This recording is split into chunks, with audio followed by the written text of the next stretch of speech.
আমার দোকানটা অন্তর্বর্তী সরকারের আমলে আলামিন নিয়ে গেছে।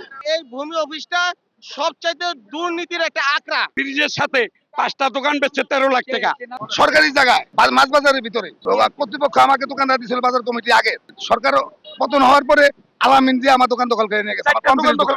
আলামিন নিয়ে বেচে দেয় আর ইমন আর এসিলেন হলো টাকা নেয় 13.5 লক্ষ টাকা হেরা জোগাইছে।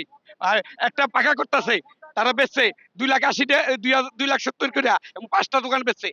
5টা দোকান বেচছে গোরাদুর বাজারে দোকান করছে, মিষ্টি দোকানে শঙ্করকুণ্ডুর দোকান তখন করছে মিনা মালিরঙ্গ গুরস্থানের হুনে 2টা জায়গা দখল করছে, আরেকটা জায়গা দখল করছে বেজগাঁও তেলকামালের জায়গা, আরেকটা দখল করছে ইলিয়াস মুন্সির বাড়ি হুনে। আমাদের মূলত অভিযোগ এসিলেন্ট এবং এসিলেন্টের যে সহকারী ড্রাইভার আছে ইমন এবং আলামিন তাদের বিরুদ্ধে। এই ভূমি অফিসটা সবচাইতে দুর্নীতির একটা আঁকড়া।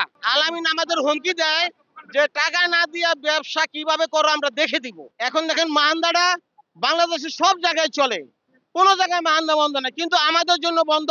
হ্যাঁ, আমরা নিয়ম না আইনের বাহিরে আমরা কিছু করব না, আমরা আইনকে শ্রদ্ধা করি, আমরা আইন মেনে সবকিছু করব।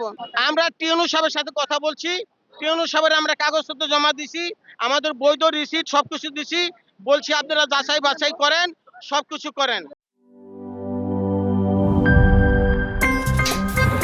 আমার একটা স্মার্ট সিদ্ধান্তে 25% গ্যাসের খরচ কমেছে। ভাবছেন কিভাবে?